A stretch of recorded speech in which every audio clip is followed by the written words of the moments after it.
Bien-aimés dans le Seigneur, bonjour, je vous salue tous dans le précieux nom de notre Tata Nzambé. Il est merveilleux, il est digne d'être loué, il est digne d'être magnifié, il est digne d'être exalté.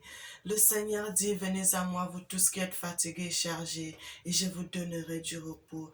Le Seigneur dit encore dans sa parole, invoque-moi dans le livre de Jérémie 33, partie du verset 3. Invoque-moi, je te montrerai des mystères cachés, des choses que tu ne connais pas. Frères et sœurs, comme je l'aime toujours dire, ce qui est caché est pour Dieu et ce qui est révélé est pour nous. Frères et sœurs, pourquoi le Seigneur nous révèle ces choses? C'est pour que nous puissions changer notre façon de voir les choses, notre façon de se comporter. Parce que quand le Seigneur révèle des choses, il y a des choses qui sont cachées. Quand le Seigneur vous révèle cela, c'est pour que vous puissiez changer, trouver soit un terrain d'entente ou bien changer votre conduite, votre comportement. C'est pour cela que le Seigneur révèle des choses. Vous pouvez aussi faire quelque chose, vous ne trouvez pas la solution. Mais quand le Seigneur vous révèle, soit c'est pour sa volonté, soit c'est pas pour sa volonté. Frères et sœurs, donc le Seigneur va vous révéler pour que vous étant qu'être humain, que vous puissiez chercher la meilleure façon pour traiter ce problème, pour traiter cette affaire. Et c'est comme ça, pour cela que le Seigneur nous révèle des choses, frères et sœurs. Le Seigneur dit, quelque chose peut-il arriver à quelqu'un sans que moi, l'Éternel, je le sache. Frères et sœurs, tout ce qui se passe sur la surface de la terre, avant même que ça arrive, le Seigneur connaissait déjà. Le Seigneur savait déjà une chose. Ce qui va arriver, le Seigneur savait déjà. Et le Seigneur aussi a prédit cela dans la bouche de ses serviteurs. Le Seigneur a annoncé ces choses depuis très longtemps. Mais il dit, il parle tantôt d'une manière, tantôt d'une autre, mais l'homme ne prend point garde, frères et sœurs. Le Seigneur a révélé toutes ces choses. Et comme beaucoup de gens ne prennent pas le temps de lire les Écritures, ne prennent pas le temps d'examiner la parole de Dieu. C'est pour cela, parfois, nous tombons dans des pièges, nous tombons dans certains problèmes, alors que le Seigneur avait déjà laissé les solutions dans les Écritures. Mais parce que nous n'avons pas mis la parole de Dieu en pratique, c'est pour cela telle ou telle chose va nous arriver. Frères et sœurs, aujourd'hui, nous allons parler de quelque chose qui fait mal. Frère, ça fait mal, ça fait très mal. Vous savez, moi, pourquoi je parle de ça? Ça ne me concerne pas, mais quand je vois les petits enfants qui restent des orphelins, les femmes qui restent veuves, il y a des bombardements partout, ça me fait mal parce que moi-même j'ai vécu cela. Je suis restée orphelin. Non seulement j'étais, avant d'être orphelin de père et de mère, j'avais été abandonnée.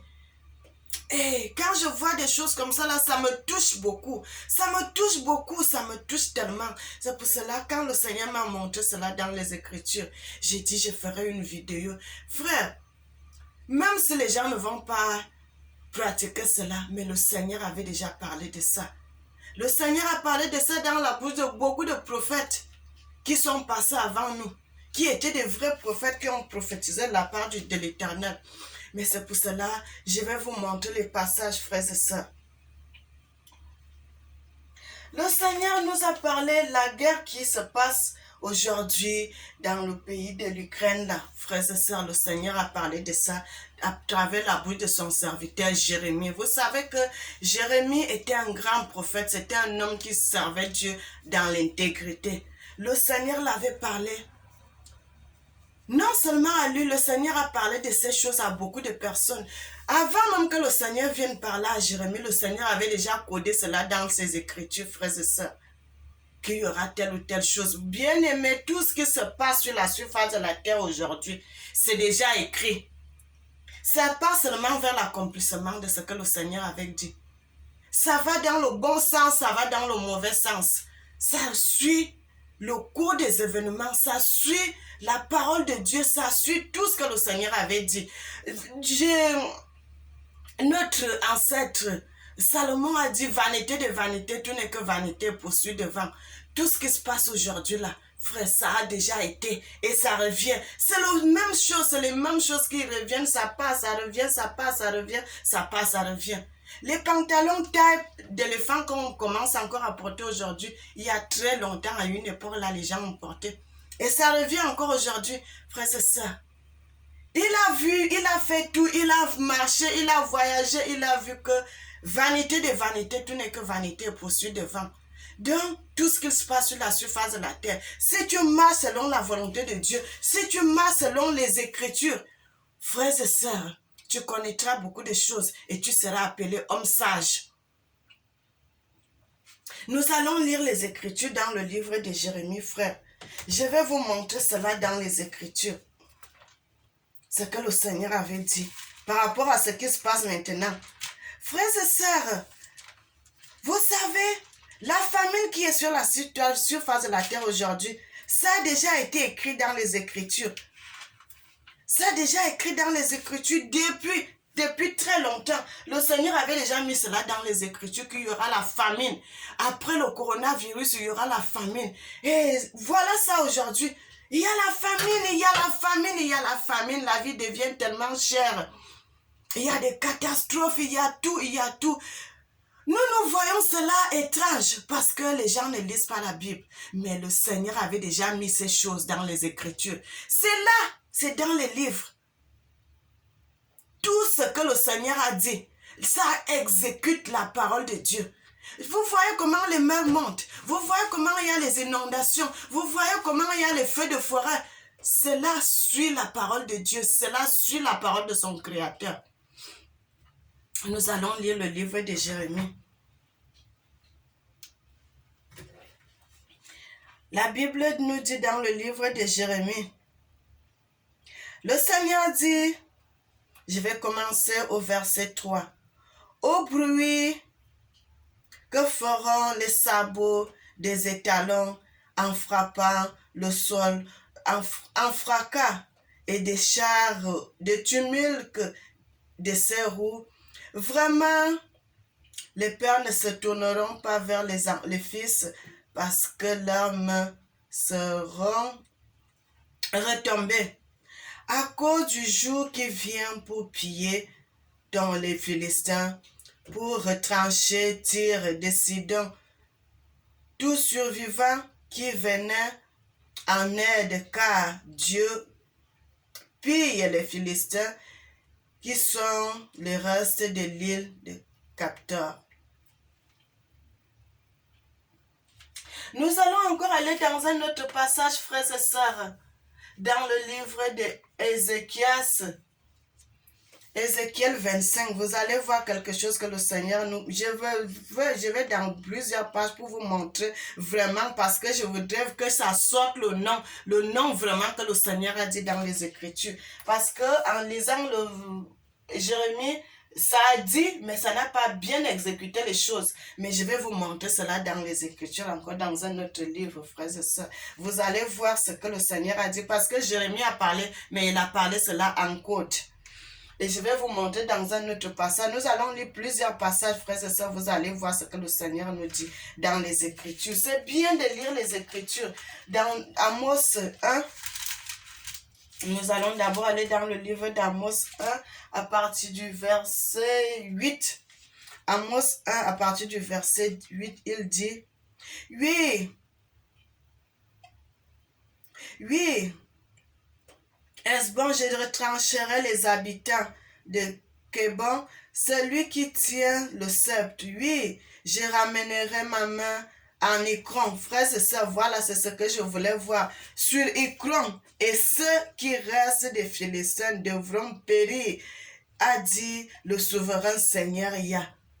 C'est dans la Bible, frères et sœurs. Le Seigneur dit sur l'Ukraine, et ceux qui restent des Philistins devront périr, dit le souverain Seigneur Yah.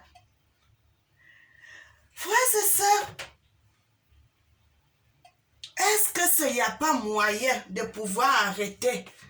Il n'y a pas de gens qui peuvent faire à ce qu'ils font l'entente et ils vont s'assiéger pour mettre fin à cette guerre, frères et sœurs. Les petits enfants qui vont devenir des orphelins, les femmes qui vont devenir veuves, le Seigneur va plus loin, le Seigneur dit, l'Ukraine perdra ses fils. il perdra son peuple, il perdra son territoire, il perdra la mer. Le Seigneur dit encore que ça sera un pays désert, un pays désert. Le Seigneur va jusqu'à ce qu'il dit, ils seront comme les Jébusiens, un peuple de femmes sans hommes, de femmes avec les enfants. Frère, est-ce que ça ne peut pas s'arrêter? Ça ne peut pas s'arrêter. Le Seigneur montre aujourd'hui, là, ça continue, mais à un moment, ça va manquer d'hommes pour combattre. Et c'est là où ça sera grave. C'est déjà mauvais en ce moment. Les Ukrainiens sont partout, les femmes sont partout dans le monde, déjà ici en France avec les enfants partout. Frères et sœurs, est-ce qu'il n'y a pas moyen d'arrêter cette guerre avant que ça soit trop tard? Avant que ça soit trop tard. Le Seigneur dit que l'Ukraine va perdre ses fils, il va faire perdre ses hommes, il va perdre son territoire. Ils seront un peuple sans terre. Un peuple sans terre. Frères et sœurs, je connais cette souffrance. Quand vous perdez les parents, vous savez pas, vous vous dites, est-ce que c'est pas moi qui suis coupable? Est-ce que c'est pas ceci? Vous regrettez. C'est un problème que vous allez voir, ces enfants vont grandir avec cette souffrance toute leur vie. Cette culpabilité. Parce que vous avez perdu vos parents. Soit vous avez perdu votre père qui est allé mourir en guerre. Soit vous avez perdu les deux parents. Frères et sœurs, c'est tellement mauvais. C'est tellement mauvais. Est-ce qu'il n'y a pas moyen d'arrêter? Le Seigneur a averti cela dans les Écritures. Le Seigneur a averti cela pour que les hommes puissent prendre conscience que ça puisse s'arrêter. Le Seigneur a annoncé cela. Quand le Seigneur parle comme ça, c'est pour avertir, pour que ça n'aille pas plus loin. Les gens puissent s'asseoir et puis traiter cet accord, que ça s'arrête. L'autre reste dans son territoire, l'autre reste dans son territoire. C'est pour cela que le Seigneur a averti. Il est notre Dieu, pourquoi? Parce qu'il avertit les choses pour nous mettre en garde, pour nous sauver du danger, pour nous sauver des problèmes, pour nous sauver de la mort. Mais si nous ne mettons pas cette parole en pratique, nous aurons des problèmes.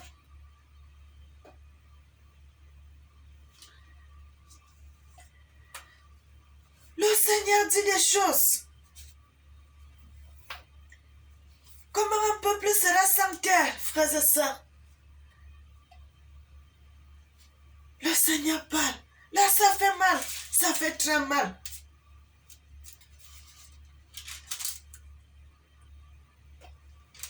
Le Seigneur dit encore dans le livre de Zacharie 9, à partir du verset...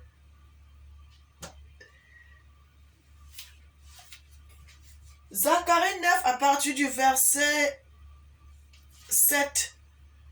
Frères et sœurs, vers la fin du verset 7, vous allez voir, le Seigneur dit, Dieu, il devrait devenir comme un chèque, et Ukraine comme les Jébusiens.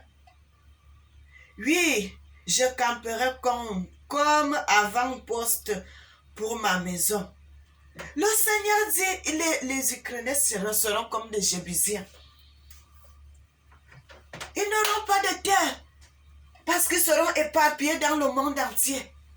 Ils n'auront pas de terre. Il y aura un peuple sans hommes. Un peuple seulement de femmes avec les enfants. Eh, frères et sœurs, est-ce que vraiment ça devrait continuer comme ça? Est-ce qu'on ne peut pas mettre fin avant que ça aille plus loin? Est-ce qu'on ne peut pas arrêter cela avant que ça soit la catastrophe? Le Seigneur dit, les chars, tout ce qu'on peut donner, ça ne va pas les sauver. Ça ne pourra pas les sauver parce qu'il faut les hommes pour combattre. Mais quand il n'y aura plus d'hommes, qu'est-ce qui va se passer? Frère, examinons bien les choses. Examinons bien les choses avant que ça soit trop tard. Frères et sœurs, le Seigneur est bon, il est merveilleux, il est digne d'être loué, il est digne d'être magnifié. C'est des petits enfants qui vont rester des orphelins. C'est des femmes qui vont perdre leur mari. C'est des vieilles personnes qui étaient déjà à l'aise dans leur pays qui vont aller dans des pays, qui vont aller dans les territoires, ils ne seront pas à l'aise parce que quand tu es habitué à vivre dans ton pays, tu es à vivre dans ta maison, d'un jour à l'autre, tu deviens un étranger dans un peuple. Ces gens-là vont mourir de chagrin. Ces vieilles personnes vont mourir de chagrin, vont mourir de douleur à cause de la guerre. Est-ce que vraiment ça devrait continuer? Bien-aimé, parce que je connais cette douleur. C'est pour cela quand je vois comme ça, parfois quand je vois ça à la télé, je pleure seulement. Parce que moi, mes parents sont morts aujourd'hui. Mais ça me fait toujours mal. Ça me fait toujours mal. J'ai réfléchi, j'ai dit, ah, quand je vois une dame d'un certain âge, je dis, ah, peut-être si ma maman était en vie, elle pouvait être comme ça. Si mon papa était en vie, il pouvait être comme ça. Frère, vous serez dans le tourment jusqu'à vous allez toujours penser à vos gens. Est-ce que vraiment ça devrait continuer? Ça ne devrait pas continuer. Les gens pourront faire quelque chose pour que ça puisse s'arrêter. C'est des êtres humains que Dieu a créés. Dieu aime tout son peuple. Dieu aime tout le monde. Frère, c'est ici qu'on va se séparer. Soyez bénis et que le Seigneur vous garde.